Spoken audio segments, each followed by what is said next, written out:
The next point is the angular acceleration. Similarly, linear acceleration, rate of change of linear velocity. Angular acceleration means rate of change of angular velocity. Again, time interval tends to 0.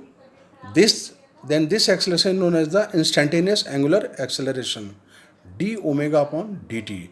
Means we should differentiate omega angular velocity with respect to time. If alpha is equal to 0, circular or rotational motion is set to uniform. Always you remember, if angular acceleration is 0, such motion is become as the uniform. Vector formula of the linear velocity and angular velocity is this. Now next, students, relations between linear acceleration and angular acceleration. We know that v is equal to omega r, dividing both sides by delta t, or differentiate both sides with respect to t, dv upon dt is equal to r d omega upon dt. By definition, this is the tangential acceleration, because velocity is along the direction of tangent in circular motion, so such acceleration is known as the tangential acceleration, and this is known as the angular acceleration. This is an important result. In case of non-UCM, non-uniform circular motion, net acceleration of the any body which performing circular motion, AR square plus AT square under root.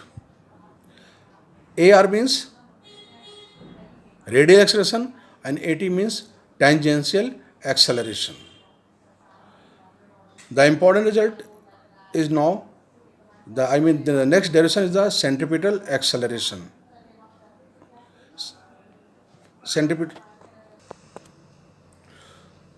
Students, in uniform circular motion, when body is moving, a particle is moving in circular motion with constant speed, such motion is called uniform circular motion. But at every point in the path of the circular motion, due to change in direction, velocity is variable. Due to change in velocity, due to variable velocity, acceleration is produces, and it is always directed towards the center of circle. Such acceleration is called centripetal acceleration or radial acceleration.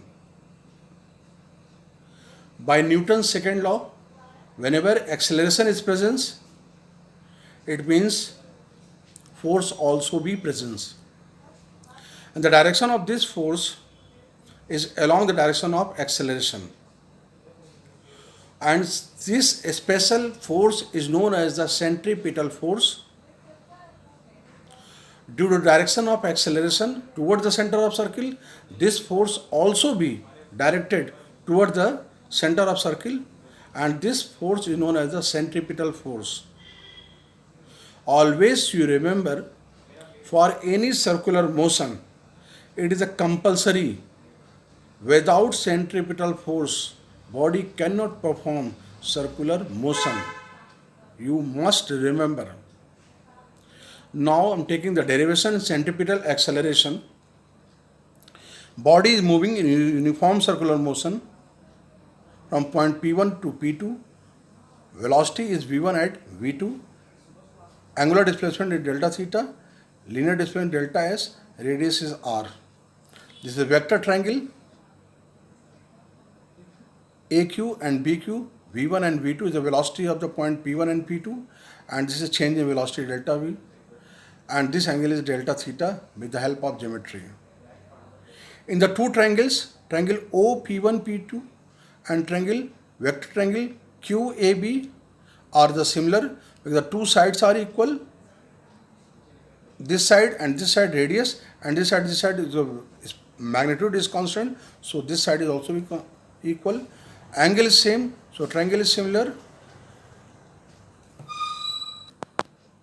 Okay, using the similarity form concept, P1 upon P1 P2 upon P1O, AB upon AQ, delta S upon R is equal to delta V upon V.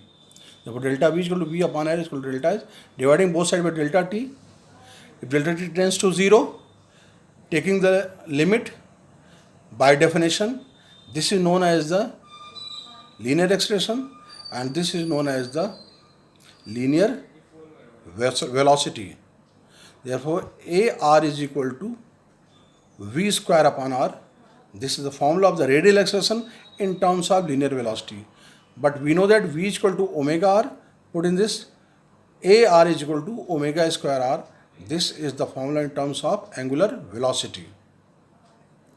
Now, direction of the centripetal acceleration is a very important concept. Is why it is directed towards the center of circle. Look at the diagram. I am taking the example. The P1 point and the P2 point, velocity is V1 and V2. What is the change in velocity? V2 minus V1 vector. We can write here the minus V1 like this, plus minus V1. How to join the two vectors? There is a two method, law of triangle and law of parallelogram. Now the direction of V1, direction of minus V1 is this. The two vectors V1 and V2, tail will meet at the point C. Draw the parallelogram. The diagonal will represent the resultant of these two V1 and V2. It should pass from the center of the circle, and this is the direction of change in velocity. But we know the concept, acceleration direction is always direction of change in velocity. In circular motion, the change of direction of velocity, direction of change of velocity is always directed towards the center of circle. So acceleration also be directed towards the center of circle. That's why centripetal acceleration always directed towards the center of circle, and by Newton's second law, therefore centripetal force also be directed towards the center of circle, and this is equal to F is equal to MR. AR means radial acceleration, or centripetal acceleration, V square by R in terms of linear velocity, M omega square in terms of the angular velocity.